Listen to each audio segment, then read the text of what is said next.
This Choircast podcast is brought to you by Everly and the Little Red Door, written by Danica L. Rogie and illustrated by Jess Hopt. Join Everly and her friends as they explore the fairy world and learn what it means to be a wanderer, explorer, imaginer, dreamer, believer, and good story gatherer. I wrote this children's book to remind kids that being curious and imaginative make life an adventure, and at the end of the day, they hold the power to make their own magic. Everly and the Little Red Door is available now on Amazon or wherever books are sold. Western Christianity has spent the last 2,000 years telling everyone they're separated from God. This is Not Church with John and Nat Turney and Bethany Shea. Hey, everybody. Welcome back to the podcast. My name is Nat. I'm here with my brother, John. Say hi, John. Hi, John. And as always, we have the vociferous, the vocacious? No, that's not right. Loquacious?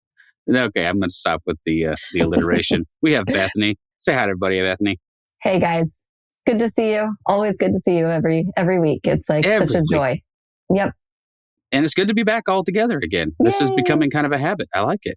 But we're here again with another episode of the podcast we lovingly have deemed or dubbed or whatever. This is not church, because if it was church, you would have left by now. But please do us a favor. I haven't mentioned this in a while, John. I've noticed that our donations have gone down substantially. Yeah. That we don't want you donations? to... well, we could if I'd remember to say, don't, before you leave, think about making a deposit in the offering plate before you go. Yeah. Let's pass that basket. I'm just reinforcing why I failed as an evangelical pastor. The passing the plate thing turns out pretty important for things like paying rent and, mortgages. But anyway, we're here today with an awesome guest, and we're just going to jump into it, not waste any more time with any of my yakety yak. We're here today with Kevin Bolling. He's the Executive Director of the Secular Student Alliance. He has served in that position since 2017. Kevin brings with him 20 years of nonprofit leadership experience. His career has included over 10 years of student association management and on-campus program development from Los Angeles to Boston. For 10 years, Kevin has served as the Executive Director of the California Thoroughbred Horsemen Foundation, a charitable trust serving the healthcare needs of the industry's largely immigrant workforce. Most recently, Kevin served as the Director of Philanthropy at the Gay Men's Chorus of Los Angeles, a major LGBTQ arts advocacy organization whose youth outreach work has moved thousands of hearts and minds across the U.S. towards embracing LGBTQ equality. And with all of that nice stuff being said, welcome to the podcast. Kevin, how are you? I'm doing well. Good to be here with all you. If I had known, I would have said, please feel free to edit that long bio. That's, It's, you know what? It's not the longest and it's not the shortest. It's right in the sweet spot of enough information to make us go, horses, you say? What's up with that? Anyway, so honestly, we just like to kick things off, usually asking about just a little bit of your story, a little bit of your spiritual journey, if there is one to speak of. And we'll just sort of kick things off from there, if that's all right with you, sir. Oh, happy to. So I grew up in a very Catholic family. So I was my grandparents used to, as I remember, used to go to church every day. So my mom was very involved in the church. So she was on the literary committee, and she's also an artist, and so she would make the vestments and sort of the banners and backdrops, the altar sort of stuff for the church and for services. She was helped bake the unleavened bread for communion. She was on the wine selection committee, but I just think that's because she drink testing the wine. And I was an altar boy for years. I think we work with a lot of students, and in college is sort of when I started to realize that I was gay, and sort of the coming out process, the acknowledging it myself and just sort of incorporating that myself, and then starting to tell people and come out. This was a couple years ago, and so the Catholic Church isn't great now, but they're better than they were. But so just the hypocrisy of what the Catholic Church would typically, in church would preach versus what they would do, and just being actively harmful to lots of LGBT folk. So that was very quick for me to go, this isn't if that's how you're going to be, I'm not losing anything by not being Catholic anymore. And so I think the path to sort of non-religion, like identifying as non-religious, and like, oh, I don't believe in a God. I still would have called myself non-religious at that point. And so, was really in this position where I really had to sit down and think about it, and go, yeah, I don't believe in God. Probably the first time I would have ever called myself an atheist. But sort of on that journey. How have you found that? I mean, I'm right there with you, by the way. I am varying degrees of agnostic and atheist given just on any given day, right? Yeah. One of the things that I have noticed my wife and I both are, I don't know, I guess we're partially grieving, partially dealing with is the loss of community, even though that community was oftentimes very toxic. What is something that you've done to kind of fill that gap, to make sure that you still have those touchstones with people and community groups? Yeah, and I think growing up, my father we were in a military family, so we moved, Navy, so we moved around a lot. So community for me wasn't really rooted in church, where for many people it can be. And I do think in my observation of people who grew up in an area for a long time, if you're religious, I think you tend to be more aligned with the religious community. So but I think of that because of that difference in growing up, like my community didn't come from religion. My community came from friends and sports and doing other things that we really sort of pulled in who your friends were and what you did. So I didn't look for religion to be that community. And so I would think I was fortunate. Like I didn't have that sense of loss. So I think there was more, being gay and the sort of coming out process. It was more, well, this thing that I grew up with now, like, really doesn't like me. And so then I'm like, well, you know what? We're good. Like we can be divorced pretty quick. Yeah. I'm so curious about, obviously your upbringing and the experiences you had in your own family has led you to where you're at today. But I'm really curious about this Thoroughbred Horsemen's Foundation, it says it's a charitable trust serving the healthcare needs of the industry's largely immigrant workforce. What does that mean? What do you do for them? And how did you find that work in your life? So my master's in education, and I was super involved in college. So I was the orientation leader and on the program board, and I was an RA. And so I just loved being the busy part of the non-academic part. I was a good student, but the non-academic part of being in college, I really loved. Mm-hmm.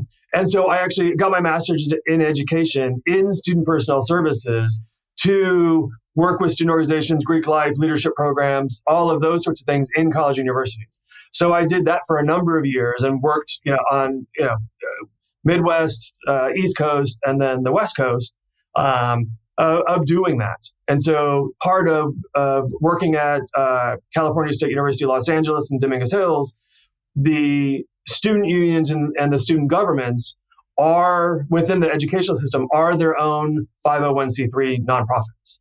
So it's a very different system than a lot of other states. So that was nonprofit management experience. And so that then in sort of getting out of sort of education, started working with the California Thoroughbred Horsemen's Foundation. So it's in California Thoroughbred racing, and California has other states have similar associations who do thoroughbred racing, but it was medical, dental, vision clinics on the racetracks, the main ones, and California has a Southern California and a Northern California racing circuit that are both running all year round concurrently. And so we had clinics at the major racetracks. And then if we didn't, we had staff there to make sure that, so the backstretch workers, so the people who trained and took care of the horses, so largely immigrant workforce, they and their family members could get healthcare, dental care, vision care. And so at the clinics, and, we did from flu shots to like hip replacements. So we had contracts and agreements with hospitals and those sorts of things where if people needed surgery, then we also did that as well. It's great. And so this is something that you still do today? You still work with this group? I do not. So yeah, I'm the executive director of the Secular Student Alliance is my full-time job. So we have a staff in Los Angeles. And so working with, our student chapters all over the country. So then within that, and, working with immigrant families in the past, and I'm sure you have a number of students that are immigrants or undocumented themselves or come from families that are undocumented.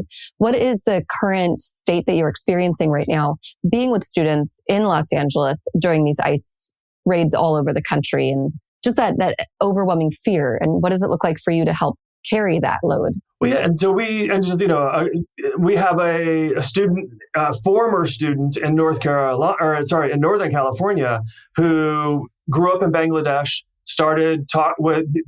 realized that she was an atheist in a Muslim country, started speaking out, left because it wasn't safe, came to the United States, through the immigration process. And so it's almost 10 years now. And so I think it's tomorrow is when she's supposed to go in for her immigration meeting. And she's rightfully worried, am I going to actually go in and have my scheduled meeting, or am I going to be picked up by ICE?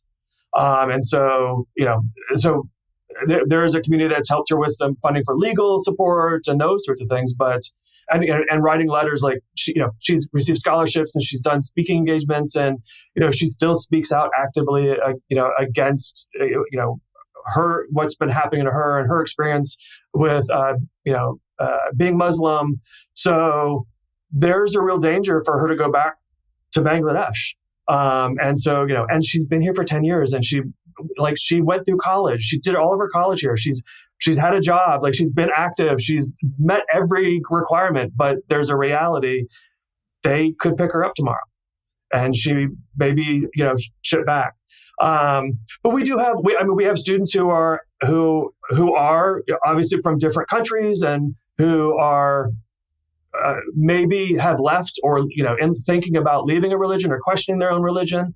And so our student organizations on college campuses and high schools become a place where they can have those conversations and have friends and do things, do fun stuff and do service and, do activism. And so, then we also have students who are members of our organization who are actively protesting. And so wherever they are, we say, whatever you're passionate about, whatever you want to be an activist about, we're here to support you in doing that. And so we have had presentations on, if you're going to protest at your school, here's your rights. Here's how to do it. Here's things to know to do it safely. And being able to provide that information and, doing webinars and informational sheets and those sorts of things. So making sure they're educated, they're protecting themselves. That's so good. I just went to a civil disobedience training today, and I'm going to help lead one coming up soon. But it's so important right now to figure out how can we be people that are safe for others that are feeling distressed? How do we prepare ourselves so we don't get, dysregulated? Our emotions stay pretty regulated, so we're not causing more pain and trauma and suffering, or causing more disruption that could elevate the situation. How do we de-escalate? I think that all these things are really important in our political climate today that we're all experiencing. And that's with ourselves and our interactions with others. Yeah. It's all of that.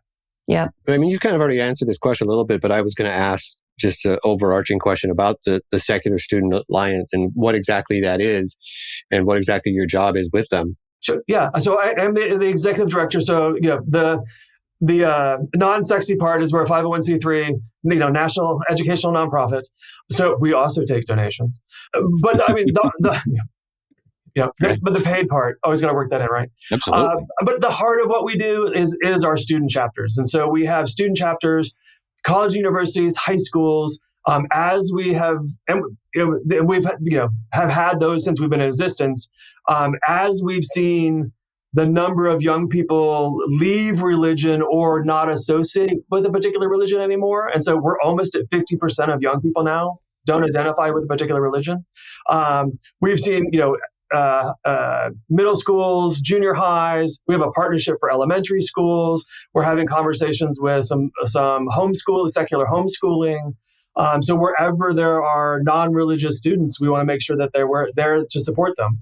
So we do lots of free. We're very much organization sort of club based.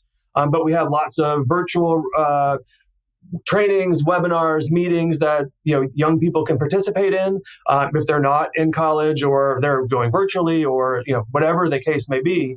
And then we do lots of resources for our student chapters. So ways for them to promote themselves on campus, leadership development. We just had a group last week who was in North Carolina where the hurricane through and did the floods in Asheville, North Carolina. They spent their spring break doing disaster recovery there. So, we do scholarships, secular activist scholarships. We have a summer conference, leadership conference. So we do a wide variety of programs. So have you noticed, I meant to ask this earlier, but I feel like we're very easily distracted as a country, and the eyes seem to be off of ICE activities at the moment because, we're busy bombing other brown people. Are we seeing the reality, or is the reality that ICE is still very active in places like Southern California and other, ICE is, I think, still very active. So, and not just, we've had I think they're intentional in doing waves in certain communities to bring the national media back around. So they, keep that narrative. But the reality is, they're active all over, and I mean, I think it was Florida, Texas, who was doing something about bringing in migrant workers because they're realizing they're not having enough people to work. Yeah. But I was like, yes, because you're intentionally scaring people and causing fear and harm, and deporting people. And so, yes. I think there are obvious things because they're having to ramp up the to help recognize they're not keeping the economy going. The current bombing of brown people, unfortunately, is the current distraction. And I would just say the Epstein files have not been released. Yeah, that's right. I mean, that's right. It's a distraction from a distraction from a distraction. That's really seems to be the modus operandi of this crazy administration is keep us distracted, throw more things to be enraged about. And it's chaos and fear, unnecessary fear. Yeah. It's the fear of others. It's the fear of the immigrant. It's the fear of a large part now, non-Christian. How Christians are being persecuted. So it's multiple layers of fear, every aspect, and I think intentionally divide us. And we know of all. I always want to say the authoritarian. It's a word I always don't want to say. Authoritarian. Thank you. And fascist. I'm here for you, man. Yes. And fascist. I could, if I wasn't on film, being recorded. You could just call them assholes, and we're fine with that as well. Yeah. But that's it's the needed part to continue that paradigm. Yeah, for sure. Yeah, if you keep us afraid, then you can keep people in line a lot easier. Yeah, and separated and not working together, and yeah. And then you can fire Kristi Noem, and no one seems to notice or care. For an entire news cycle, it was really big news, and then it was like, yeah, okay, now what? Next. Oh yeah, gas prices are through the roof, and you guys in California must be feeling worse. It's $6 a gallon right now. That's nuts. To be fair, we're used to high gas prices, so this is true. This is true. But we went from $2 and something to we're pushing $4, man. And I'm right in smack dab in the middle of oil country. Mm-hmm. I mean, that's we're drilling, baby, drilling. Mm-hmm. And anyway, it's just a weird thing. It's a weird time to be alive. It's a weird time to try to hold faith in tension with anything, don't you think? I mean, there's especially as we watch right-leaning or fully right-wing evangelical groups, cozy up to politicians and empire. Where does a secular organization, how does a secular organization push back in that? Or is it a necessary safe haven for some folks? For some people, it is that safe place. So, it is where they get to come together and they have their very private, closed social or support community. For others, it's going out and being active on their campus and doing community service, doing educational programs. Some of our groups are very strong in interfaith work and making sure that it's not just a Christian narrative, but they will do intentional partnerships with the Muslim and Hindu and Jewish students, the Sikhs, and also making sure that non-religion is also a part of the conversation. And some of it's very activist. So in Texas, we have high school students going out and testifying at their local school boards, their regional school boards, and organizing other students, like to bring students with them, and they go as a whole group to do those sorts of things. So they're being very active, and I think that's the parts that are meant to split us up. So the LGBT folk, and especially the trans folk. How much can they intentionally try to demonize trans folk for the political? It's the political game and the political narrative of that, because abortion wasn't working as much anymore. But women's reproductive rights, and just in general, healthcare, racial justice, the amount of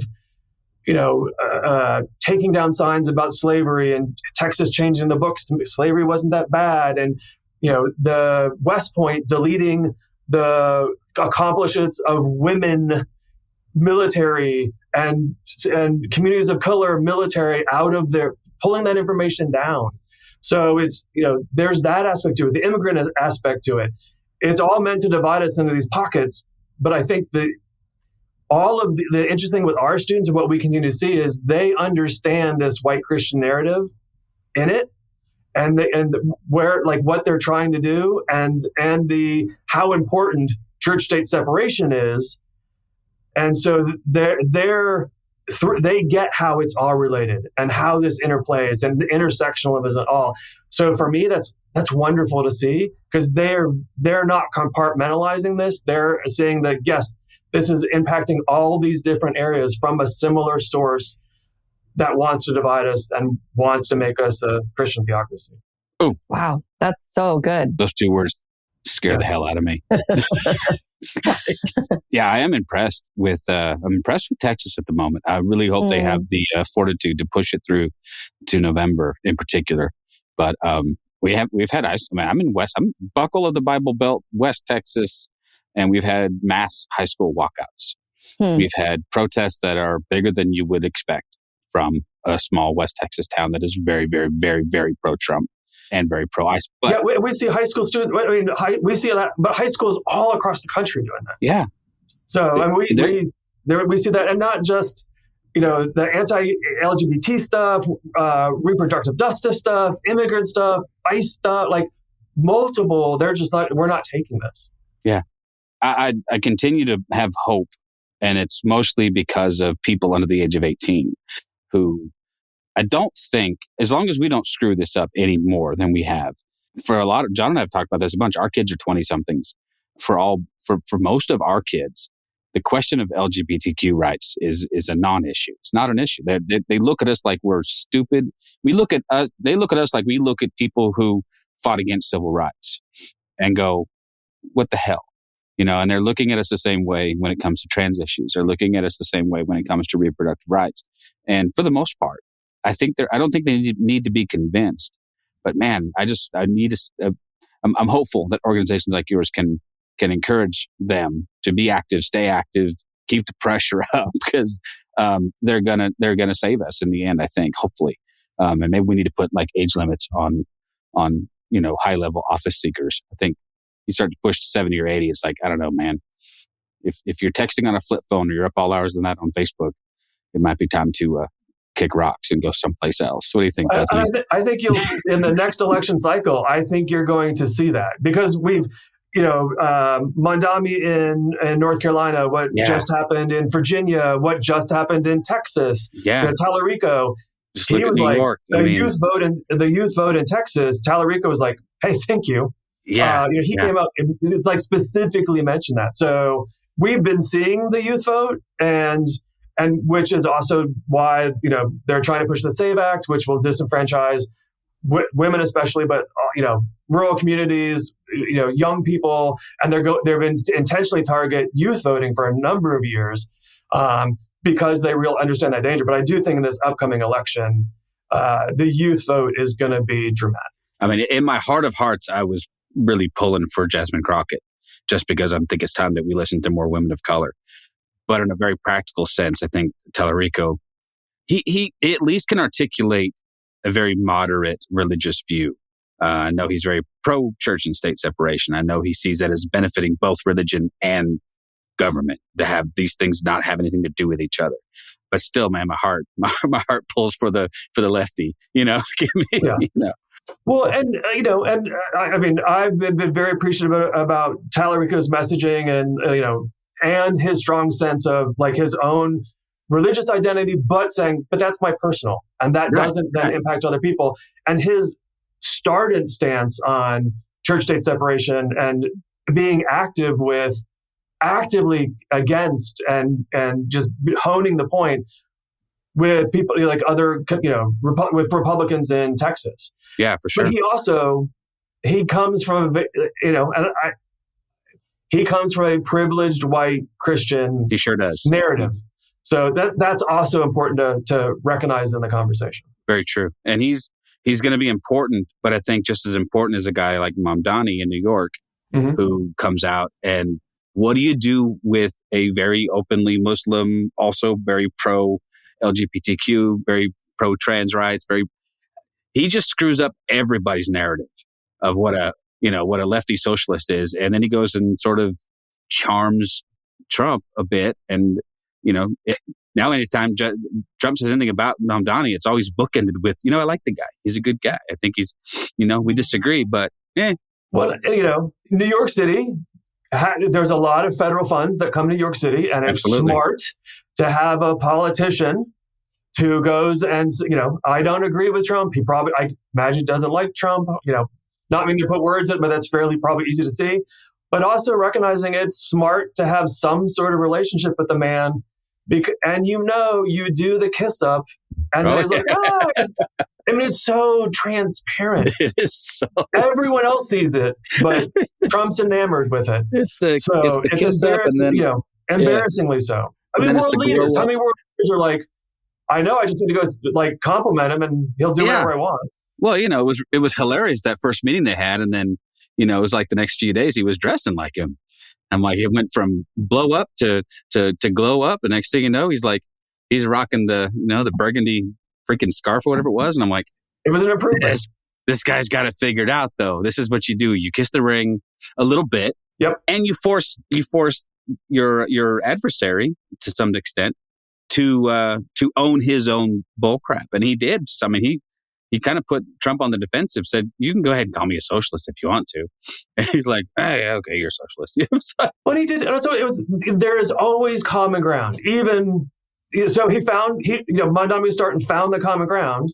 He did kiss the ring, but it's all, it's gonna, and he's gonna go, and I think the good thing, he's not going back and changing what he was going to do for. No, not at all. For New York City. So I would have held it against him if he had done that. But I can't see anything where he's done that. He's gone back. I'm still doing what I was going to do. Yeah. But I'm going to make sure that I'm getting those federal funds that we also need to carry out some of these huge things we want. Yeah, I think he's a much smarter politician than in a lot of ways. Like, honestly, Gavin Newsom has made, in my opinion, some recent gaffes, I guess you could call them. You guys are in California. What do you think about Gavin Newsom on the national stage? Is he going to be somebody who can carry the torch, or is he just as big of a bloviator as the other guy? She's got thoughts. I can tell. I don't have enough thoughts about Newsom to give you an educated answer. I will say that I hear from a lot of people that either they love him or they hate him, and the things that they don't like about him is they just don't feel like he's trustworthy, that he'll take things to his own, like he'll take advantage of the system for his own benefit, which we already have one of those in the office right now. I think that Newsom is 100% better than Trump personally. Oh yeah. But I don't know. He seems a little bit slimy sometimes, kind of untrustworthy, but at the same time, he's done a lot of good work. He's so good at trolling Trump. I mean, good on him. Yeah. It's either him or his team is really good at this. No, I'm not running for president. Right. Exactly. Yes. You went to Iowa. You went to Texas. You were trolling Trump. Yes, you're planning on running. We get it. Well, So, maybe we need go the ahead. mayor of a major city. I don't know how you feel about the mayor of LA, but the mayor of San Francisco is killing it in a lot of ways. I don't know much more than what I've seen snippets of here and there on social media, but it seems like he's done some really good work. But maybe it is time for somebody like that who runs a major metropolitan city well. And we see a Mamdani, or I don't even know who the mayor of LA is, but maybe that's not somebody you want. Okay, I don't know the mayor of Houston, or anyway, but we don't. I don't know. I'm just at this point, any port in a storm. You know what I'm saying? But I think the Democrats this time need to make sure that they have a full, and I think they will. Yeah. That's the number. Like the Republicans need to do as well. You need to have a full, party and let the people. Obama was not wasn't in the realm of thinking that he would be the president or win the party primary.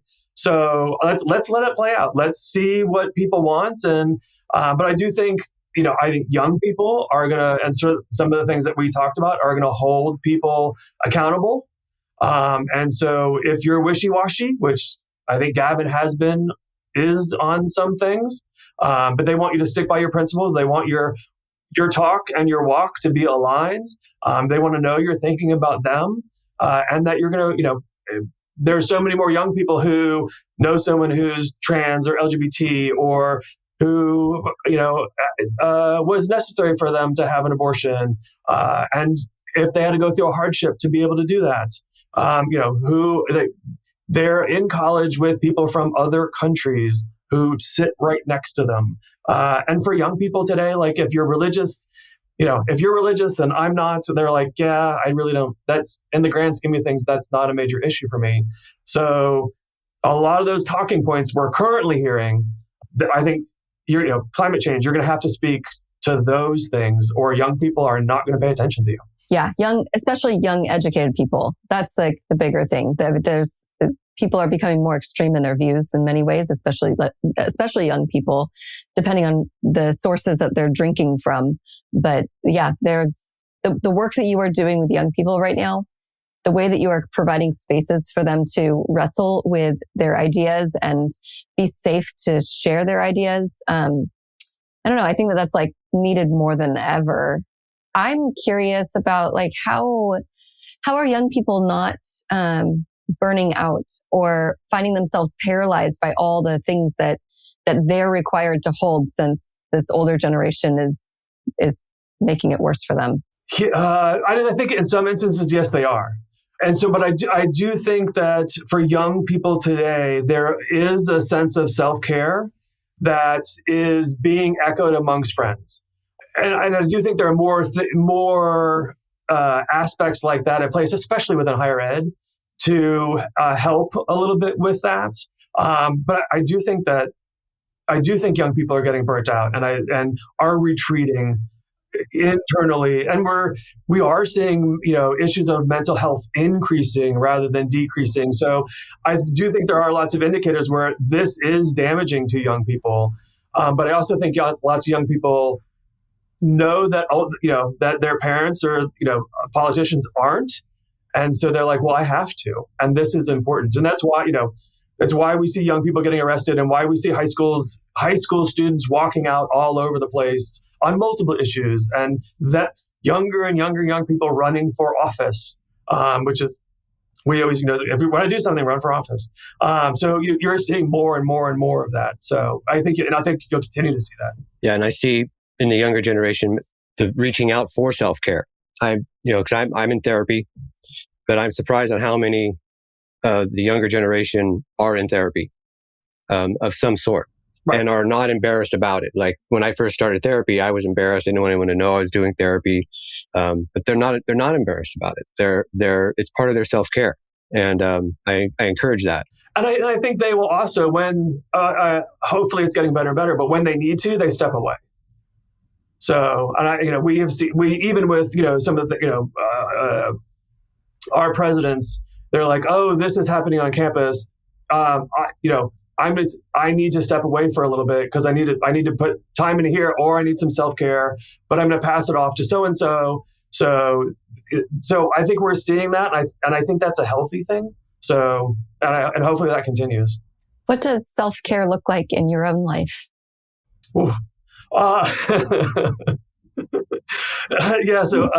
Interesting time to sort of ask. I live in Altadena, and so the Eaton fire that happened, our home, amongst many of our neighborhood, and much of Altadena was destroyed. So that's been a lot, and it really is. It's my full-time job here, and then like on the weekends and night, it's a full-time job of, we're building back, and our foundation is being poured. So we're in that process. So it is a lot, but it's having. And a large part for me, it's having a community. So I have a very supportive. We work with lots of sister organizations, the secular movement. So we're very supportive of each other, and and doing collaborations and programs, and just we know each other personally, and like, hey, how you doing? Those sorts of things. So there's the professional and the personal care there, and like our whole neighborhood, like while none of us are on the street anymore, and we're all scattered all over Los Angeles. We still get together and, to do things socially. And, we have a text group and a Facebook group, and where we're sharing and like, hey, this is happening. If you're soil remediation and construction, and, here's things that are going on. Here's resources. Hey, this is a free thing that's just taking place if you want to take advantage of it. We get together for social things. And then there are several of us that are sort of, at the same place in reconstruction. And so, we'll go out and look at tile together and, bounce questions off of each other. And like, what are you doing about this? And like, you've got 4 people who are jumping in and all know exactly what you're going through, and can provide, yep, we're doing that. Nope, we're not doing this. This is why. So I think that's been a lot of it. And there's the activism parts, and on Tuesday, I was in DC lobbying, against a bill that they're trying to, if they have another reconciliation into the budget, they're trying to slip the Free Speech Fairness Act. Surprise, it's not about free speech. It's not about fairness. It's not about freedom. It's about taking down the church-state separation, undoing the Johnson Amendment and allowing nonprofits, but specifically churches, to be able to endorse candidates and take political funds. And nonprofits, we file 990s every year, which talk about all of our income and all of our major programs. Churches don't submit that. So it's basically Citizens United on steroids with a religious bent. So, it's a whole new pool of dark money that you now get tax deductions for. So Elon Musk, rather than, $250 million that he did in the last, midterms, he now does that to churches who are funneling it to politicians, and he gets a tax write-off. Oof. Wow. Yeah. It's crazy stupid. Oh, that's gross. Well, it's terrifying, isn't it? And in the midst of all of this, what does advocacy look like then for students in particular, young people, immigrants, that immigrant workforce we talk about, who are also LGBTQ? How do you navigate that whole deal?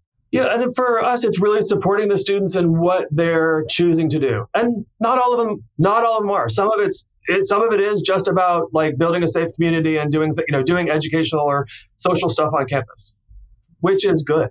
So others are, if you're in Florida, you have been hit by hurricane after hurricane after hurricane after hurricane. You understand climate change and how nasty it's becoming. And if we all look at the floods, our 100-degree temperatures in March, the freezing cold, the blizzards happening, you understand that all of this severe weather is climate change. So they're active in that. If our healthcare and our reproductive rights are being attacked, youth access to voting and getting out the vote is being attacked. Immigrant families are being attacked. It was racial justice, women's equality, LGBT rights, especially trans folk. We really find for them, there's probably whatever their major identifier is for them is what they are really being active in. And obviously that changes. We had numbers of students who were arrested when it was the free speech issues on campus, last spring. And so a lot of those people now are, we find just anecdotally are involved in anti-ICE or immigration issues now. And I will just say, it's like another example for Texas, when Texas sort of introduced its repro health, anti-abortion laws. Our students in San Antonio, at UT San Antonio there, they went they said so they got a coalition of student organizations together and went to the health center and the university and said, hey, we still need you to provide services. You need to provide birth control, and you need to provide accurate, evidence-based, factual information about sex and reproduction, and you need to still be doing all of these things. And the university didn't fulfill all that they thought they should be doing. So our chapter with some other groups started bringing in nonprofits from the community. Every week we'll sponsor you, and so they're having people come on who are doing actual legitimate sex information and giving away condoms and dental dams, and and they also then started work with another nonprofit, and they're actually handing out Plan B on campus. So people have options that they don't in Texas. And so we then took that and said, hey, this is what San Antonio is doing. If you other areas in the country, if you're interested in doing this, here's the information. Here's the connection if you want to talk to them. Here's the groups that they're working with. Here's what they're doing. And so we have then other chapters start replicating that. It's good work. Seriously, it's so needed right now. 100%. Yeah, it's been really disheartening to see how many institutions of higher learning have capitulated and under the pressure of, reduced funding or threats of removal of grants or whatever. I'll go back to my West Texas. I own a coffee shop and I employ several college students, and the stuff that's coming out right now about their speech being severely limited is amazing. Things they can't talk about, topics they cannot address. Had a student just have to redo an entire graduate level research project because it happened to hit upon issues of trans identity and gender ideology. And it was, no, we can't talk about that. No, go back and do this instead. And it was, so they're having to navigate these very tumultuous, uncertain waters where they can't even talk about the topics that are important to them. It was Republicans largely who put in, so there's a campus free speech law that applies to any public university in Texas. And Republicans primarily pushed it through under free speech, but theirs was to privilege religious speech, Christianity. So that's on the books. And so they're violating the own law that they put in by now coming with other things now saying, that you can't talk about this, you can't talk about that. What faculty and staff can't talk about, not allowing some student organizations to get funding while others can. So taking away funding, and West Texas A&M is where the LGBT spectrum, the LGBT group on campus sued the university. It happens that the president and vice president were also our chapter members. And so they sued the university over free speech for not allowing a drag show that was a fundraiser for the Trevor Project for, teen suicides or, LGBT suicides. Oh, wow. Yeah. And it even goes as far as, the names they can use in class and the ways in which they can be addressed. And it wasn't enough to say, well, if you are transgender and you identify, but they were telling people they couldn't use nicknames. No. It's the given name you have on your birth certificate that you have to go by. And again, it's our tendency to take, a kernel of this, run with it to its logical or illogical extremes and create a place. Although I will say this, I have a feeling, and John, I was wrong last time. Bethany, I was wrong last time. I had a feeling that we would see a blue wave in Texas. I don't think it will be a blue wave. I am hopeful for the tiniest little blip of, I don't know what you'd even call it, maybe a little bit of a blue ripple that turns at least one or two of these larger counties. I don't know. Call me naive. I'll be that guy. But I'm hopeful. I see it and I sense it that if they can stay on message, stay on target, and keep the pressure up, that we could see a little bit of a flip. It's not that long ago. I was, John and I were born and raised in California. But it's not like ancient history that Texas had a Democrat governor. Ann Richards was as badass a woman as and probably as conservative a Democrat as you've ever seen. So I honestly think it'll be that kind of conservative who can play that, the old Reagan Dixiecrat kind of line of, independent, anti-government, all these things that honestly, to some degree, I'm on board with. But anyway, I don't know. I also think that the redistricting that everyone's been trying to do is going to backfire. I don't think they counted on Trump and his cronies absolutely alienating so many in the Latino community, so many in the immigrant advocate community, and the backlash I feel like is coming against them. But and we're even from we're starting to hear from our chapters who we've had a couple who will go to the Turning Point USA meetings on campus, and they're finding I was like, what are you hearing? Right. And so, but the current war, not releasing the Epstein files, they're like, no, we want we want that to happen. We don't understand why, we should not be in this war. They should release the Epstein files. So I do think and that's hardcore conservative, so I think if they're losing that, and not to say that the members of TPUSA are going to vote for a Democrat, but if they don't go vote, that is fine by me. That's a vote. Yeah. Well, and it's interesting because when you've lost Marjorie Taylor Greene, and I didn't have on my bingo card that I would find myself going, did you hear what she said? Did you hear the things she said that made sense? I didn't think that was going to be anywhere near my bingo card, but she makes, oh, God help me, I'm going to say it out loud, but she does make sense when the accusation is, listen, you said we were going to do this whole America first thing. You promised no new foreign wars. You promised that we were going to look after us for a while. And he's pissing those folks off left and right. Yeah. It's also on a Likert scale, because if it was just her, the America first, that's also really super white Christian-y nationalist. Sure, of course language. It is, yeah. It's just not as bad. So it's still not good. But yes, it's odd that she says something, you're like, oh, that actually made sense. Yeah. When Tucker Carlson starts making a little tiny bit of sense, Ben Shapiro's still a moron. That's fine. We can all agree to. But yeah, I mean, it is a scale. But in as much as I am a firm believer in voting for the lesser of two evils is still voting for evil, I have to vote for the less egregious evil. I mean, I have got to go for the one that's not going to push us back to draconian anti-LGBTQ laws. That's not going to threaten marriage equality. That's not going to threaten 1% of the population. For some reason, everyone is so they're just terrified of these people with whom they probably interact daily and don't even realize it. It's heartbreaking, and so if that means I got to hold my nose at the ballot box and vote for a candidate I don't like as well, I think we need to make that. I think we need to make that argument and give permission to say, listen, you might be a full-on lefty socialist.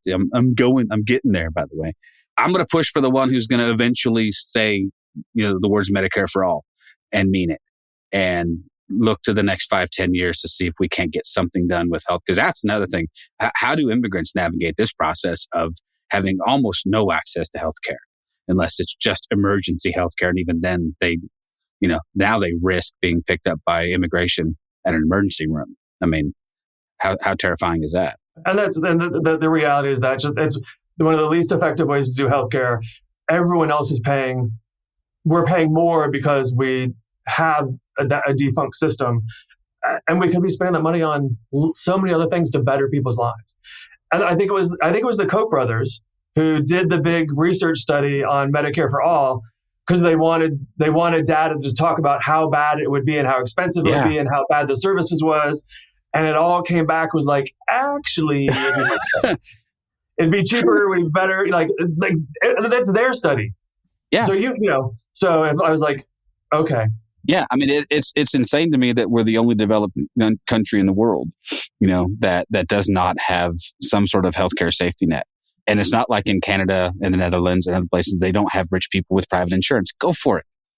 If you want to piss your money away on some Cadillac healthcare plan, go ahead.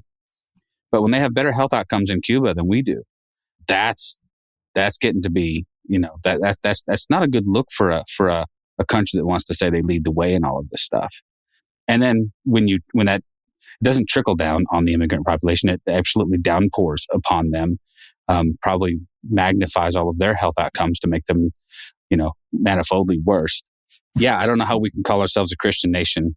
That's the part that gets me, when we do not care for, the least of these. And so, I don't know. That's more of a rant than a question. So. Well, I think the people who, James Tallarico, I think, does a very good job of pointing this out. The people who do call them incorrectly call us a Christian nation. Yeah, for sure.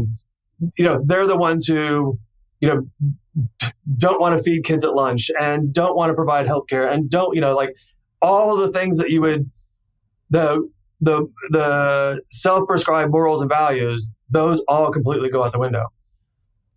So yeah, but it was a TPUSA claimed to have the high moral ground and the values and the Christianity and and it was just one of their top people with hundreds of thousands of followers on Facebook who just told her adult audience to go and bullying should come back again, to bully some high school student because he was talked about wearing a dress. So if that's your Christian values, I get why I'm an atheist. Yeah, it is. It's tough to square that circle, so to speak. But thankfully, there are people like Bethany who are pastoring small progressive churches who are like, no, that's actually not how we do things. We took the words of Jesus and the red letters seriously, and so I have hope because of people like her. Yeah, the freedom of and from religion is an important dynamic, and they feed on each and support each other. We have to have both. And I think especially in where we are today, white Christian nationalism, the fascism, and this whole the Christian nation thing is those conservative narrow definition of Christianity are in a large part consuming the conversation, and there are lots of good Christians who don't agree with that, and it's not what they're standing for, and not what their religion is about. But the reality is they're allowing that to be the major conversation and to steer the conversation of Christianity in this direction, when the reality is there's a vast amount of people who don't believe in that, don't support that, and that's what we need. And we always tell when we're in our sort of interfaith stuff, they're like, well, what is that Christian can I do? And it's like, stand up for your religion and be the voice and the action that shows that this narrow band of hurt and harm and fear is not what it's about, and show the other side. We need more of that. Yeah, we've said, on this podcast many times that there's a small group of Christians that are very, very loud. And there's a much larger group of Christians out there who are not being loud enough. And that's what we need. We need them to stand up and say enough is enough, and call out the Christian brothers and sisters who are being hurtful and hateful and bigoted and, anti-gay, anti-trans, all of that. And also recognize that there is, they do personal harm in doing that, because, the administration will show they will quickly turn on you if you are not towing the line they think you should be towing. So even for lack of a term, the good Christians, you have to recognize they put themselves in harm's way by doing that as well. Yeah, 100%. Well, I tell you what, more than ever, it's important what you're doing, and we stand with you. I know John and Bethany and I, we are all admirers of your work. We appreciate what you're doing. Next time you come on, we'll have to have you sing a little, since you, with the choir and everything, He's like, no. I was administrative. Okay, gotcha. So we're not going to get any... For the pleasure of everyone, I do not sing. Okay. But hey, we're encouraged by you. We get a lot of hope and optimism from you. So I appreciate that. So thank you so much for talking to us about what you do. John, Bethany, you guys have anything before we say goodbye to Kevin? Just mirroring what you said, and just thank you for taking the time to chat with us. This has been an amazing conversation, timely, important, all that stuff. Well, and I love it's great that you all are having these conversations and sort of making the space for this. So, and I appreciate being here. Yeah. And Kevin, I just wanted to say, as you rebuild your home, I just, speak blessing over that community that has really held you and kept you upright, how you guys have really cared for each other. And that is such a beautiful picture of what the community can look like outside of the construct of church or even academia. So it's really, be blessed. Thank you for listening to This Is Not Church. Be sure to rate and review the podcast on your platform of choice.